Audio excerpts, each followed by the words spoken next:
Hello, everyone, and welcome to today's live stream. A little bit later than usual because it's market's been quite desultory, and we were in two minds as to whether we were going to even do one today because it's end of the week. It's also the end of the month, and all the sort of fireworks have already happened in terms of the FOMC and the tariff talks between China and the US. But sometimes it's quite a useful exercise to look at the markets when they're in this kind of state, as it were. First of all, to help us recognize and what how do you recognize that the fact that nothing's happening very much at the moment. And it's also a great exercise in patience because as Warren Buffett once said, he made most of his money when he was sitting on his hands. Now, I do appreciate as day traders, we can't sit there day after day after day. We do, that's the by virtue of its definition, it's day trading. So we want to find a trading opportunity. But there are times when we are offered these sorts of days, and really we want to try and make the most of them in terms of perhaps our education, reviewing levels on our charts, particularly, as I said, this is the end of the month. How is the month going to end? What to look forward to in terms of fundamentals, etc., etc. So no day is ever unproductive because if there's one thing about this activity, this business, is we never stop learning and we can never hope to know everything there is to know about the markets. So it probably won't be very long this session. And I think what I'd like to do is I'd like to go straight to share my screen because there are a number of things that I would like to highlight. There we are. Take myself off and just put the screen up. And what I've done is I've been going through changing some of the chart configurations that I've used. And today we are going to look at Forex. The futures is at the moment the NQ, it's, as David says, it's on a razor blade. And there's so much more to say about Forex at the moment. Overall in Forex, the market, aside from bouts of volatility, we certainly saw that today, this week, because of the FOMC. Volatility is pretty sort of low in terms of the sort of standard pairs that most traders trade. That's the majors and some of the cross pairs. If you go into the exotics, if you go into, I don't know, dollar, Mexican peso, dollar, Turkish lira, you will certainly find volatility. But with volatility also comes greater risk because, as I've said many times before, volatility is non-directional, apart from one particular circumstance in the markets, i.e. the VIX and the SPX. So what I'd like to start with, David and I have been doing this for many, many years. And those of you who know us know that we have two other activities. We have a company called Quantum Trading, which produces specialist trading indicators. And some of the first ones we ever did was for the Forex market, because the Forex market is unique in as much as that you are trading one currency against another. And in a way, the first exercise you have to undertake in Forex, you have to kind of deconstruct the market in terms of flows. Where is the money flowing into which currency? And then we have to try and decide, well, maybe, is the pound being bought today? Where is it being bought most strongly? That's our starting position. So if you're the sort of trader that say, I like to trade the British pound, but I'm not wedded to one or two pairs, I'm open to other pairs, you have to find a way of trying to identify where the strongest buying or selling is in the British pound. And that applies to the other currencies as well. And that really was the starting point for the development of these indicators. And we have four principal ones. Over here, we have a currency strength indicator, which I know most of you are familiar with. Sometimes they're called currency strength meters. And what it does, it deconstructs it into the individual currencies. And we can see here quite strongly. I happen to have it on the hourly chart because we've had the session crossover. This is 8 o'clock this morning. Up to 8 o'clock, as you can see, the dollar was in an uptrend. It was being bought, and we've had a bit of a rollover since then. Down here at the other extreme, we have the New Zealand dollar. Again, that was being sold pre-London, and 8 o'clock, by the way, is our local time, which is the London Open. And that's also turned up. So the first thing this tells us is that, well, okay, these we call them extremes in the sense that they're at an oscillation point. It's like a sine wave. But as you can see, currencies, as all markets, can go way over these extremes in terms of overbought and oversold. But we had to sort of give some kind of reference point to the currencies, and these are the most. So if you were coming to your terminal immediately, it would give you an instant picture of which currencies are on the move at the moment, where they have come from. Have they just been trending higher towards one of these overbought and oversold states, or are they still on that journey? And then you can go and do some further investigation. And as we can see here, the British pound has been falling. The Canadian dollar has been falling, and the other thing about this indicator is the angle of the line and the angle of the slope of the currency, and that tells us that there is a degree of momentum. There is somewhere in the pound pairs there is a half decent trading opportunity. What's also interesting is if they're moving in the same direction, the chances are that you don't have that divergence that you need with currency pairs. What you really want to see is one going one way and one going the other. When they're going in the same direction, it is telling you that the likelihood is that they are in a congestion. It doesn't mean you won't be able to trade within that range or within that congestion, but it's not going to move very far until, as I said, one of them really picks up the pace, and you get the divergence, the strong divergence that you want to see with a decent trend. The euro has been bought as well. There's been some euro news this morning.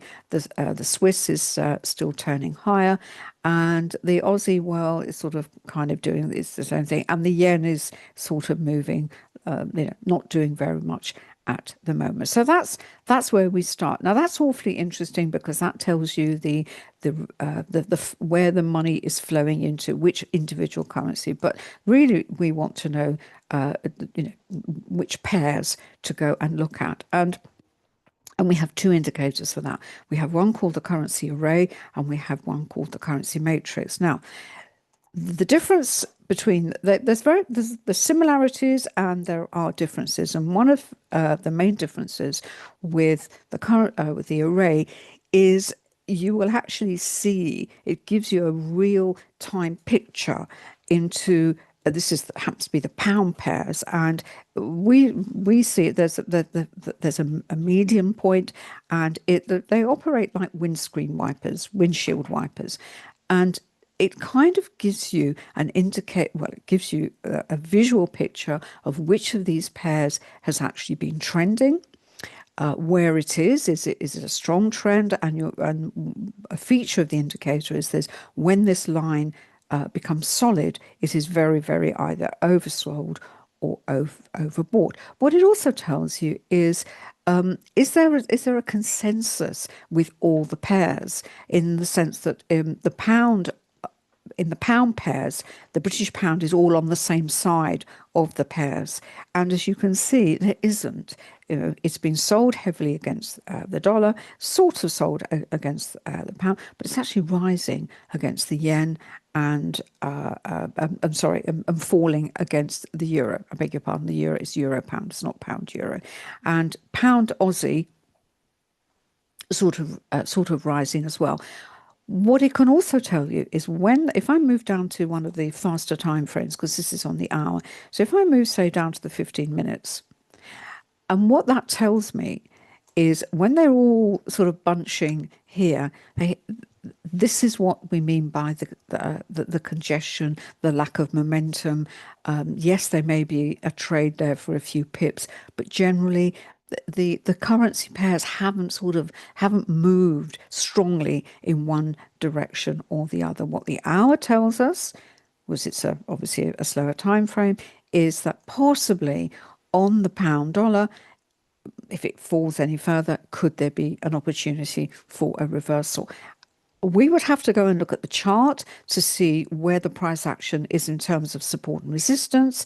Are we at one of those key levels? Maybe it's trading at a confluence of strong resistance or strong support, and that could explain why we haven't actually seen any movement yet, because we really haven't seen much movement in the faster time frame. So you can do all this without having to consult the individual charts, and we've got 28 charts here, and you have this table here with the array, and you have, and there's a statistical basis. It tells you this is now oversold, what is reaching overbought, that's the most oversold. And if you want to change the actual currency that you want to explore in more detail, just have to move my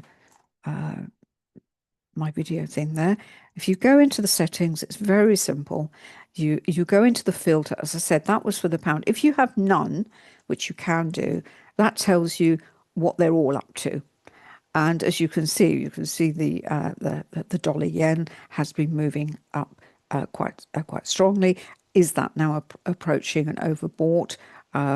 Don't. Yep, it's right at the top. It's number one, and the oversold, as we saw here, is the New Zealand dollar, and it reflects what we saw on the individual currencies on the CSI. It's just nice to see these the actual pairs moving. Now on the hour, they're not going to move very much. You can go down to the faster time frames and see how this works in more detail. I have a look back. I have there is an RSI built into this. I have it set at 7. You can have it set to 14. I like it at 7. I just like it a little bit faster. So that's that one. So that's the array, one of my favorites. And we have a similar one with the this is what we call the matrix. This is more traders who have this and tell me that they really like to use this as a kind of scalping tool. And the reason they like it is because at the top there are these numbers which, if you're not going to be in there for very long, if I actually move down to say to the 5-minute chart, it's probably easier. Let's say it calculates. It says you kind of work on the numbers, and what it says for the euro pound, it says at the moment it's 6.73. Please don't ask me how it's calculated. I don't know. But it tells you what the all-time high is and what the average is. And that's what they look for. They say, right, this is a statistical approach. They have that information. They go to the chart. They look at the candles. They look at the volume. They look at any other indicator that may use. But it gives them a sort of higher probability trade, as it were, to know that in this time frame it has reached an all-time high for that particular pair. Particularly when you're looking to, at the bottom, you can see here, this is almost getting there. It's a great indicator for that approach. But as always, with all indicators, you really need to, they're there to assist us, to give us the information that would take an awful lot longer to go and dig out without having to look at, as I said, 28 charts in multiple time frames. But talking about multiple time frames, we also have the fourth indicator in our specialist Forex ones, and this is what we call the heat map. And as we can see here, we have the pair, but it tells what is happening in the minute, the hour, the 4, the 1 day, and the week. And this is great because we can see here with the dollar yen on the week, the day, the 4 hour, and the hour. It is in an uptrend. It's in on a week. It's been on quite a strong uptrend, but you can see the pullbacks, if you like, the those those perhaps beginning of those reversals. And the best example we can see of that is the Aussie yen. We can see here on the week it's been up, the day it's been up, but as we can see here, we started the ripples of possibly a reversal opportunity. As I said, this is purely a means of perhaps identifying either a trading opportunity if you are not wedded to a select number of pairs. It's a great way to scan the markets, the 28 pairs that we have. But if you are, say, you have 2 or 3 pairs that you like to focus on, it gives you a visual picture of what they are doing. Now, if you do pairs, if you do 3 majors, perhaps, that all correlate with one another. Maybe you like trading Aussie dollar, pound dollar, euro dollar. It's interesting to see, are they all behaving in the same way, or is there some kind of divergence? Now, the advantage of, if they're all doing the same thing and you take a position in all of them, so you buy the dollar in all of them, you do have to accept you're taking more risk because you're tripling up on your opinion that the dollar is going to be bought or going to be sold. Down at the bottom here is also quite interesting. And as I said, this is the pound dollar and reflects what we saw on the array. Did you remember how oversold it was? It was sold on the week, on the day, on the 4 hour, on the day. Now, but are we perhaps at an inflection point? And it's quite interesting because I've actually got the pound dollar in the chart. And so it's just, as I said, it's just a great way of getting a very fast overview of what is happening in the Forex world. And what I hope has come through from this is, well, who is this for? Is it just for day traders? Is it for swing traders? Is it for longer term traders? You can use it in whatever way suits your trading style. And you can find all the details and loads of videos on the site at quantumtrading.com. I think David's going to put the link in the chat. There is also a special offer for those of you who come along to these sessions. You will get an extra, is it 20%, David? There's an extra 20% off the price. And there are bundles there as well. So given our quick tour around these 4 indicators, it was the pound dollar that came up. We've got the pound yen, and I've also got, there we are. And so I want to talk a little bit about the today's open. But as always, let's start with the slower time frames. Given that we've done all that with the specialist indicators, and we can see why the pound dollar is where it is. If I go on the week, that's the week. This is the move that we have seen on the pound dollar.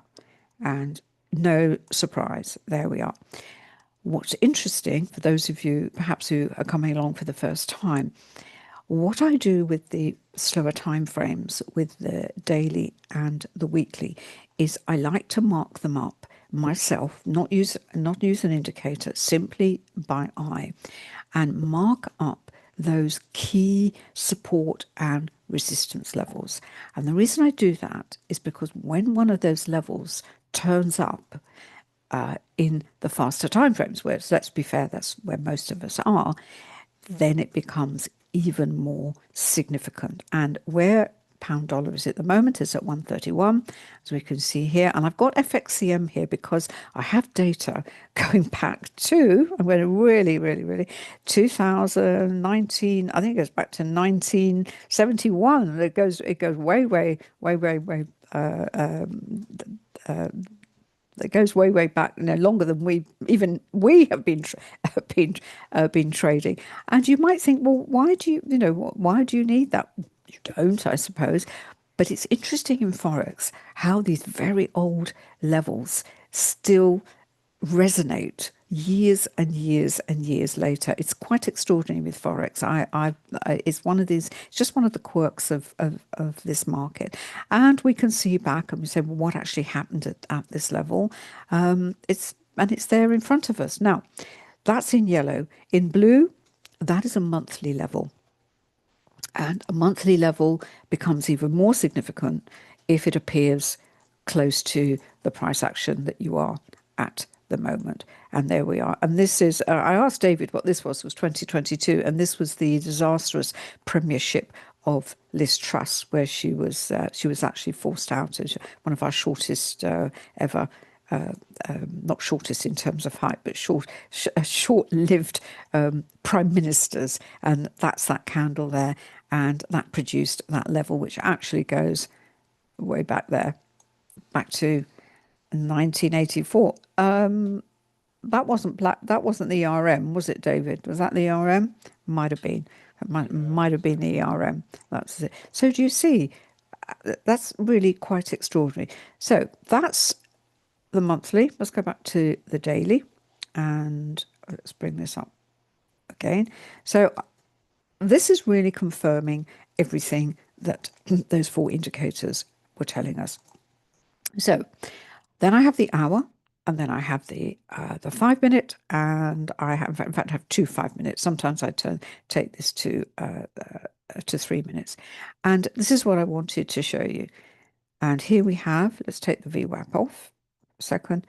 This is the level that we have on that daily chart, and if it goes through there, then where is it going to go? That's the next level. There's support level that we can either get from the daily, or we can get from an interim level. And I either use the hourly chart, and I sometimes use the 12-hour chart. And you might think that's quite unusual because each Forex session is only 8 hours. 24. These are three distinct sessions, but it's something that one of the readers of my book sent me a little message on X and said, Anna, and asked me, said, have you ever looked at the 12-hour chart? And I said, no, I hadn't. And he said, oh, well, do have a look, because sometimes it can throw up some very, very interesting levels. And I have, and I've been playing around with it, and you play around with it as well. So when you can't find a level maybe on the slower time frame, but you can, and the faster time frame doesn't really give you much information, then the 12-hour again, and we'll have a look at the 12-hour with pound dollar with cable. So here we are. This is 7:55. This was the London Open. There was a lot of volatility in Europe. As I said, there was a bit of news come out. And what do we have at 7:10? We had this really nice hammer candle come in, decent volume underneath it. That actually pushed it up to just before the London Open at 7:55. And in fact, we had this hammer candle. Now, normally we have a lot more volatility in at the London Open, and David and I always say, look, don't rush in straight away. Let it settle down. See what the opening high is and the opening low is. And for that, you really need to decide, well, how long should I wait? When there's no volatility, you probably have to wait a little bit longer. As I said, we've been sat here since then. It came off that shooting star, but it's been moving sideways. We know it's sideways because we've got the pivots there, and we've got this. So the low has actually been marked for us based on the level that we took from the daily chart. When you get lots of volatility like this, probably after 5-10 minutes, you can possibly put it was a 7 o'clock candle. Let's have a look. That's the 7 o'clock candle. Well, that was the high at 7 o'clock. We've got volatility. We've got the volatility candle. We've got a lot of volume coming in as well. And you could say, well, let's take the low of that candle, as we do with the volatility candle, the dominant candle. We call it all sorts of things. So a lot of volume came in. There was a bit of wick. There was a wick to the bottom of that candle, and we did have a retrace behind into it. but it didn't hold. So you could take from that, wait for that, wait for the break of either the high and the low, and it did carry on lower, and then we had stopping volume coming in with the hammer. But for pound dollar, very much this level that's come down from the daily. And if we go on to the next one I look at is the hour. And here we look at the Camarilla because these levels are refreshed every week. And in fact, the cable has actually gone through. Oh, sorry, I do beg your pardon. This is the 12-hour, but these are the levels that come off the hourly chart. And we can see here where's it stopped. And this is what I mean about the 12-hour chart, which I hadn't really appreciated before. And we have it here.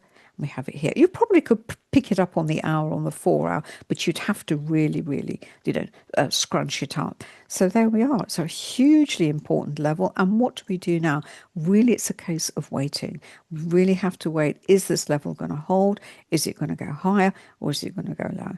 And that is obviously going to depend on the Dixie. So we look at the Dixie, and I have it here on 4 charts. I've got this marked up as well. The most important level for the Dixie is the 100. It's a nice round number. It's been sort of meandering between 97, which came from the monthly chart, and to the 100, which comes from the daily chart. So that's a really quick way of looking at levels, trying to establish which pairs are likely to produce a trading opportunity or not, what you can do on days like today when it's the end of the month. I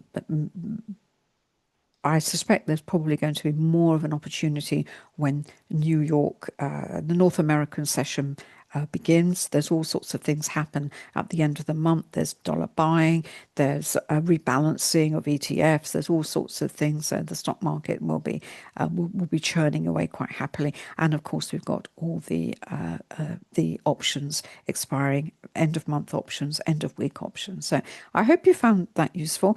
I'm actually going to pass over to David now and to see what he's got on offer.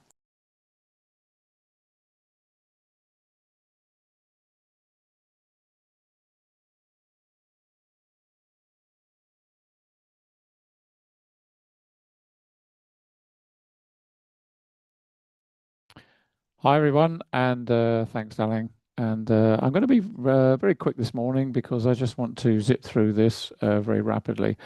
Before we do, just to confirm on the discount, that discount of 20% applies to everything. It applies to individual indicators, it applies to bundles, it applies to the education programs. And all you need to do, I've left it in the chat there, is just email us at either helpdesk@quantumtrading.com or helpdesk@quantumtradingeducation.com with the coupon LS 20% somewhere in the title or in the body of the email, and we will then create a coupon for you for whichever indicator or bundles or program you wish to take advantage of. It's an early Black Friday deal.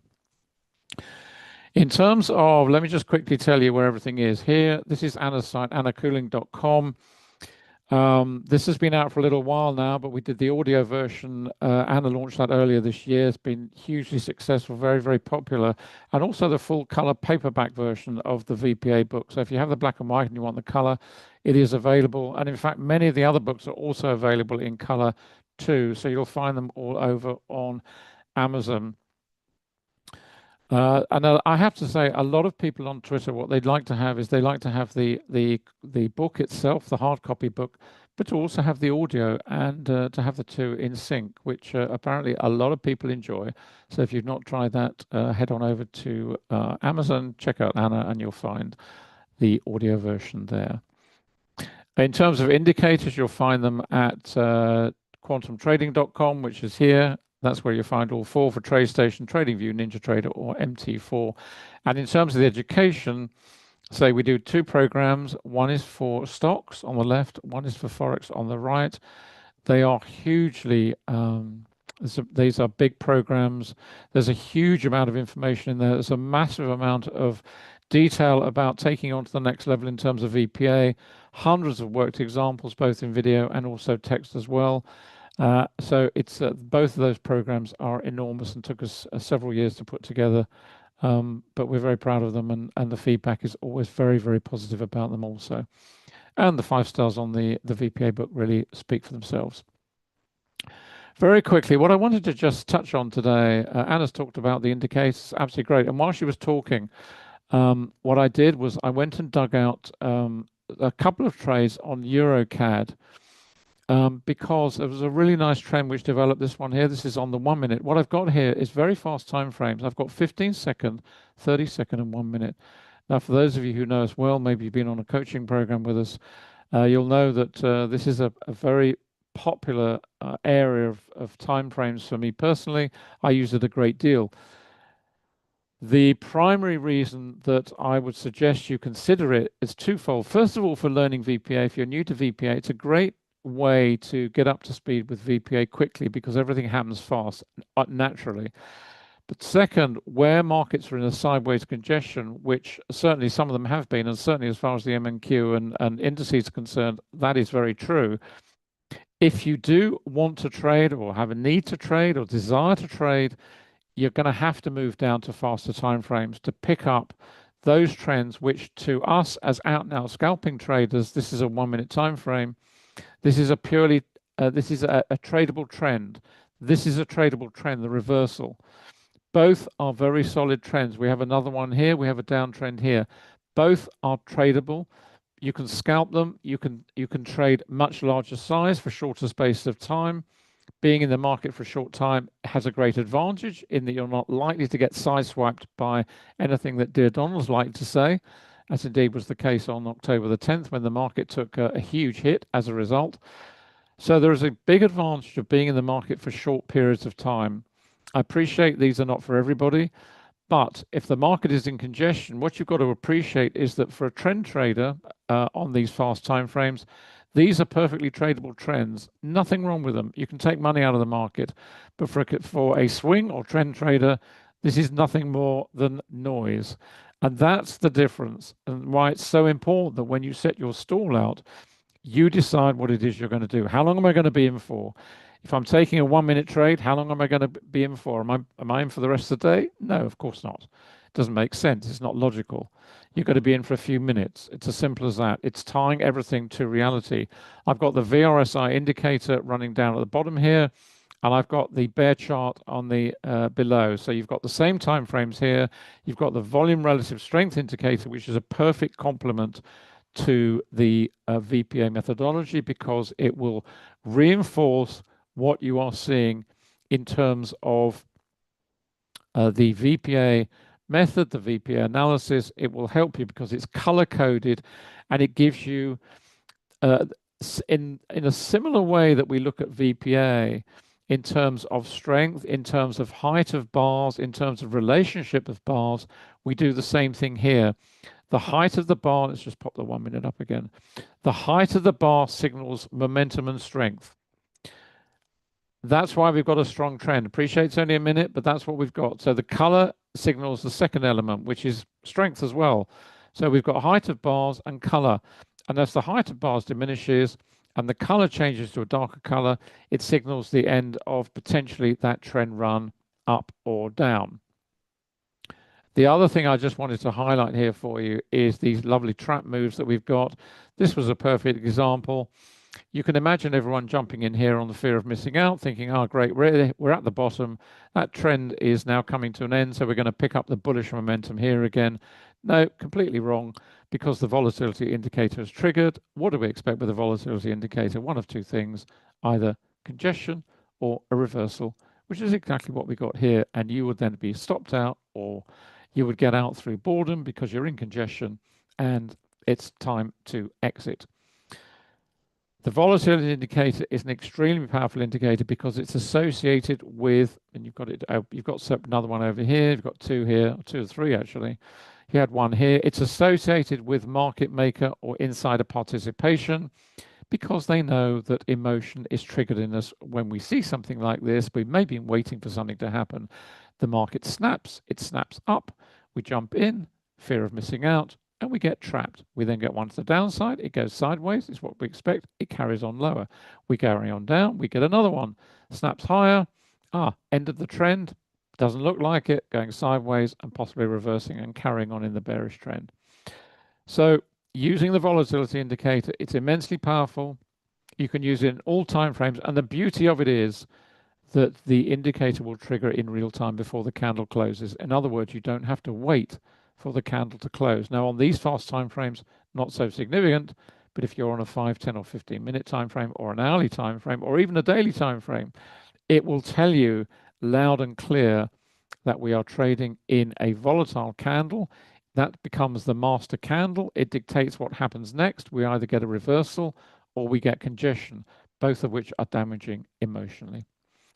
So I just wanted to leave it there, and we're going to end the session now. Thank you so much for coming along today. Don't forget the 20% discount, which is now running, and drop us an email either at helpdesk@quantumtrading.com or helpdesk@quantumtradingeducation.com to take advantage of that. Just include the LS 20% coupon value, and we will get a coupon out to you to apply in the shop.